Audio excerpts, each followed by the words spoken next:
Well, we're absolutely spoiled for choice in 2024. So many brilliantly talented wrestlers. Your MJFs, your Bryan Danielsons, you know, Will Ospreay, spread across all different companies and what have you. But a simple question, have they held a title for over 1,200 days, Michael Sidgwick? Because if they haven't, then I suppose they don't really compare to the GOAT. Roman Reigns is the absolute best wrestler in the world right now because he can't be beat. And if you can't be beat, you're the best. I love him. He's sensational, and you can take all the other names that we're going to list in this video, and he would smash them and stack them. Acknowledge your tribal chief. Best in the world. This is the best in the world. He tells you every week, and tell him when he's telling lies. Look, I could talk about everything that is great about CM Punk. We've seen countless matches, I would rank them about 3.5 stars, where he masters the space between, where he masters crowd control, where he reminds you that moves matter less than the hows, the wheres and the whys of where you put the moves. But ultimately what I love right now about CM Punk, and that is what we're discussing right now, is that we are seeing, for the first time in a long time, CM Punk, the wrestler, emerge again. It is great to have Phil Brooks, the disruptor. I think we know that. I think we can all recount the promos that we've loved where he's speaking his version of the truth, where you are seeing the real man behind the CM Punk character, and yet we are only just tiptoeing upon his WWE return into him getting back in the storylines again. He did this to fantastic effect in AEW. The magic of the first dance was not as good as CM Punk in the weeds of the story that he was telling about this veteran returning to the top of the industry, you know, in his feud with MJF. Anyway, he's done that, AEW's out of the way, he's back home, and now he's here. We're done with Phil Brooks, the disruptor in WWE, the weird feeling, all the sort of like odd, uncertain vibes have been returning on Raw and naming names for the first time on SmackDown. We've seen with Seth Rollins and Drew McIntyre already what it feels like when all these existing WWE superstars suddenly exist in CM Punk's orbit and how he fits into theirs. There is a magic that I think will pass with time, as these things do. But what's great about CM Punk is I welcome that. I welcome a new normal where CM Punk is back with a brand new crop of WWE wrestlers that he never got to wrestle, ever, and wrestlers that you never thought he would. WWE itself is something of a dream match factory, if you like it there, and him being back in the fold has just doubled that in 2024. I cannot wait to see him get started. I just hope he does.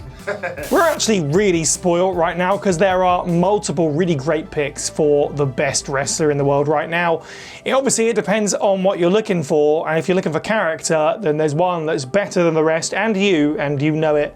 And it's MJF, of course. That's what I look for in a wrestler. So for me, there isn't really many people who are better than Maxwell Jacob Friedman right now. I know he's off right now, but when you think about the last year or two, he's gone from strength to strength to strength with that character.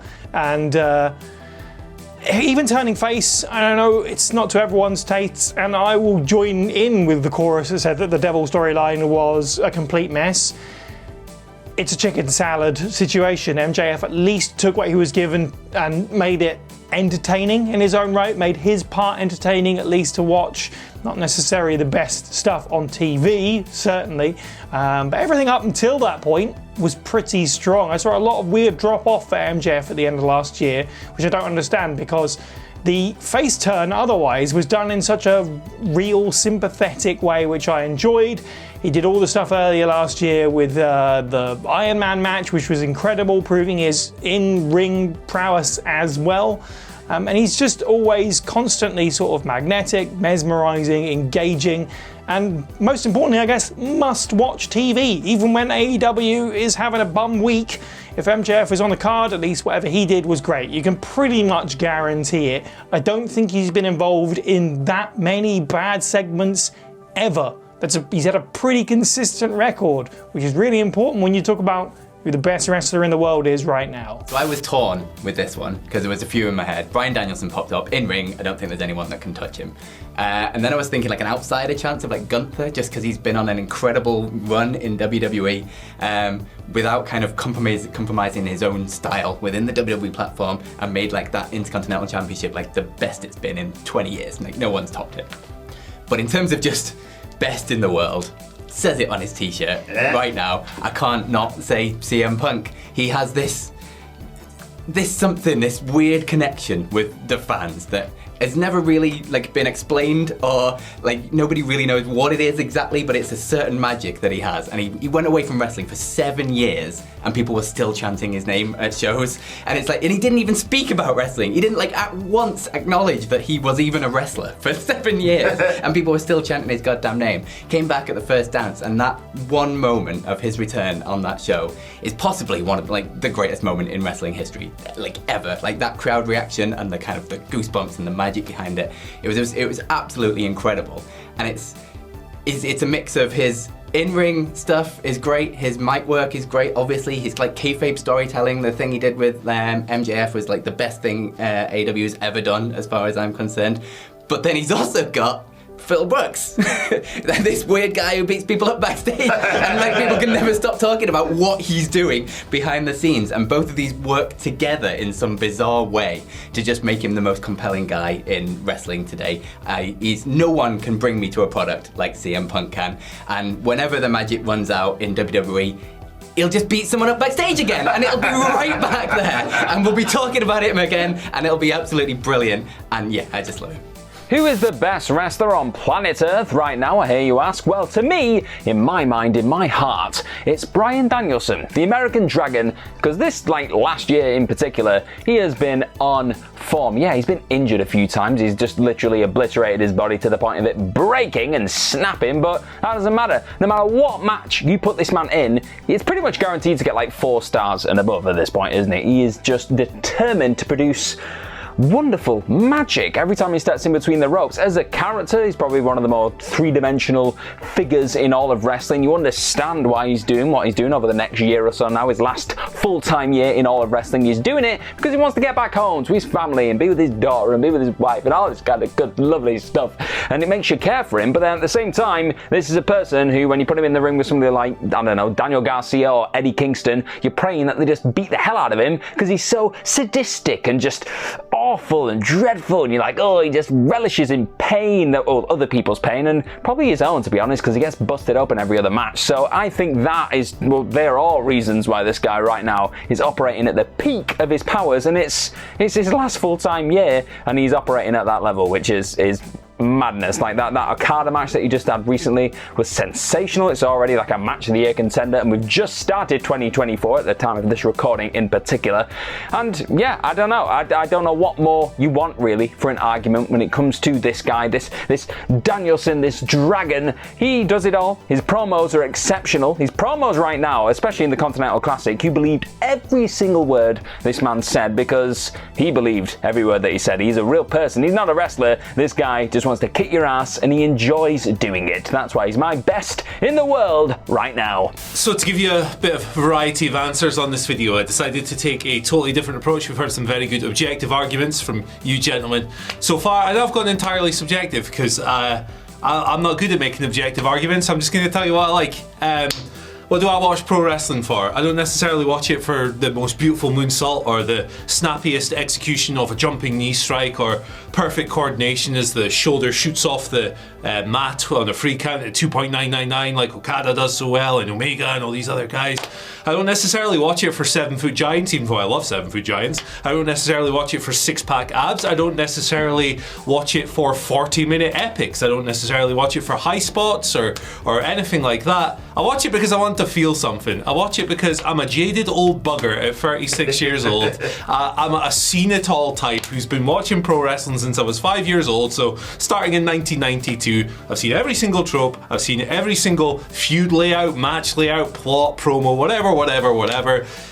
It's very difficult to feel something when you're as cold and dead as I am, and nobody does like that. Nobody does that like Eddie Kingston. Yeah. That's why he's the best wrestler in the world. I think is the best professional wrestler of today. Well, look, I'm not going to say the obvious ones because that's boring, because you have to talk about Bryan Danielson. I would throw Roman Reigns in there because, again, sports entertainment is a thing and no one does it better than Roman. And look, there's a bunch of other people. Eddie Kingston probably deserves a mention. But given that professional wrestling is this incredible entity that you need to sort of pick different elements from, I am going to surprise everyone, although I won't surprise myself, whatever that means, and I'm picking R-Truth. And the reason for that is ever since R-Truth came back in 2023, he has just entertain me. I think he's only had one match, which was against JD McDonough, but that was great too.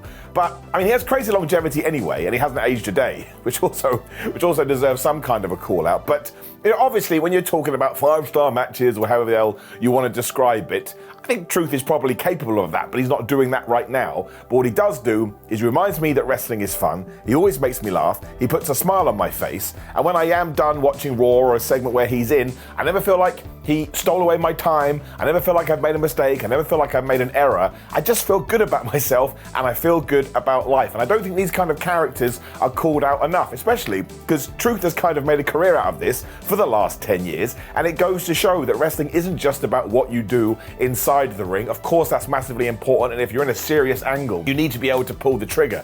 But it's about your promos, it's about your character, it's about your personality. And it's kind of how you approach the business and what you can also make sure emotional wise you can send out there too. So I basically just wanted to use this, because I know all the other guys will talk about the obvious choices, to make sure that we give credit to everybody that is in professional wrestling right now. And I just think R-Truth is great. And also, merchandise, who cares, right? It doesn't even matter. You want to buy a t-shirt, great. You don't want to buy a t-shirt, great. I have ordered both of those R-Truth Judgment Day t-shirts from WWE shop because, again, I feel like I have a connection with him and I want to support him. You know, I want to put some money in his pocket, as we should do to all our fan favorites or creators, whatever you want to call it. But it was just this strange, compelling feeling I had inside my tum-tum. I wanted to buy those t-shirts, and I think that goes, you know, I think it said something to whatever it is that he's bringing. And look, I may not even wear them ever, but I just wanted to have them in my possession. So yeah, when I did sit down to think about this, I was like, man, let's just throw some praise on some individuals that don't necessarily get it in these conversations. And he's been going for ages. Like, R-Truth has probably been going, what, like almost 25 years? Because he was the first TNA World Champion, that was Ken Shamrock, but in the early days, you know, Ron Killings. So he has just been here, there, and everywhere. And also, if you kind of go back to whatever he was doing yonks ago, I can't even remember, I still think I prefer his character now. Now again, that's something that can totally be argued, but that's it. I haven't got anything else to say about it. I just wanted to do a big old love-in for R-Truth. And, you know, wrestling is an entertainment product, it's a TV product, so you want to make sure that you're looking forward to it every single week. And I'm desperate to know what R-Truth is going to do on next week's Judgment Day and what he does at something at WrestleMania, because he has to be involved. And he's also bulletproof too. He can lose, he can be in a Royal Rumble for 92 seconds, he can, you know, be in a match and, you know, get defeated in 60 milliseconds. It doesn't matter, right? He's still going to be R-Truth because you can give him a microphone, you can give him a segment, and he's going to make it as best as he can possibly get. Now, I've absolutely annoyed the comments, which is another thing that I enjoy to do. But seriously, I am basically in love with R-Truth, and I'd love to buy him lunch. Well, it's either Kenny Omega or Bryan Danielson, but I think a more interesting answer, and maybe a more, I don't know, objective one, could be Darby Allin. Darby Allin, I think, is certainly the most underrated professional wrestler in the world, and it's just because he's such an incredible composite of so many different kinds of wrestlers while being completely unique to himself. And he's got so much value, so many different skill sets, that I think you can make a very, very credible claim that he is in fact the best. He can do for wrestlers what Mick Foley used to do for wrestlers. And a case in point, just to elaborate very quickly, is look at what Samoa Joe did when he first entered AEW. He was good, but towards the end of his matches, he kind of, the tank deserted him a little bit. He had more than one gentleman's three on AEW television, if I'm being honest. He had that feud with Darby Allin, who took on the Mick Foley role of destroying himself to make his opponent look like a total warlord, and Joe never looked back. He looked invincible. He rediscovered his aura, his mojo. He now reigns at time of recording as the AEW World Champion. So Darby's got that Mick Foley thing. He's also got the best suicide dive in all of pro wrestling, so he's better than all of the other hybrid guys, and by that I mean 98% of professional wrestlers operating on the earth. He's got that Sean Waltman thing. If you have a bad match with Darby Allin, you are bad. It is impossible. He must be so easy and a pleasure to work with. He can make someone who's 5'9" look 8 foot tall in terms of stature. He's an incredible technical wrestler. I believe firmly he could have a match with a Danielson, a Thatcher, or a ZSJ and do none of the things that he's known for, go out there for 25-30 minutes just chain wrestling, just trading holds, and it would be an absolute masterpiece in the technical genre. And no one can build a better babyface comeback. Like, I just, in terms of the strategy, how realistic it is, and I know realism is different in a pro wrestling context. I just think the guy's unbelievable. And I think he's the most underrated, and you can make a great case and say he's the absolute best. The best wrestler in the world right now, that's a great question that you can dive into, and there's so many potential answers. Bryan Danielson jumps to mind immediately. Some people, Mike Bailey jumps to mind immediately, but the one I'm going to go with is Will Ospreay. Yes, I'm going to go with Billy because, of course, the dude has just been absolutely killing it for these past few years. The evolution of Will Ospreay in the past couple of years has just been absolutely remarkable to see, from somebody who was known for maybe flips for the sake of flips. I'm not saying that was always the case, but that was the lazy argument that was thrown against him. But he's taken that style, a style which he says that he can no longer do what he used to do as often as he used to be able to do it. So he's taken that. There are still the high flying in there, clearly, but he's filled out a little bit more. There's more aggression to him. There's more ground game. There's more intensity, and his promos have come on as well, where Will Ospreay has a very unique way of speaking, a very, very, very unique way of cutting promos. And it works. It works so well for him and how he presents himself as a character. And you look at, I don't know, just look at the body of work he's done. Just taking 2023 as a year alone, because if you put together a list, which I'm sure some of you did, of your top 10 matches of 2023, you can easily make an argument for Will Ospreay having, 5 or 6 of those places. There's the 2 matches with Kenny. And again, it's the variety of matches he's had against the variety of people. So you have the 2 matches with Kenny. You have the match against Shingo Takagi for Rev Pro, the Royal Quest match against Zack Sabre Jr., throwing someone like Yota Tsuji, the Chris Jericho match, which was the best Chris Jericho match I've seen in years. That, of course, being at Wembley Stadium in front of a packed house. Just an all-timer of a G1 run where there's matches against Kenta, there's matches against Okada, Naito, David Finlay, even the Great O'Khan. All of those were great matches, good to great to excellent.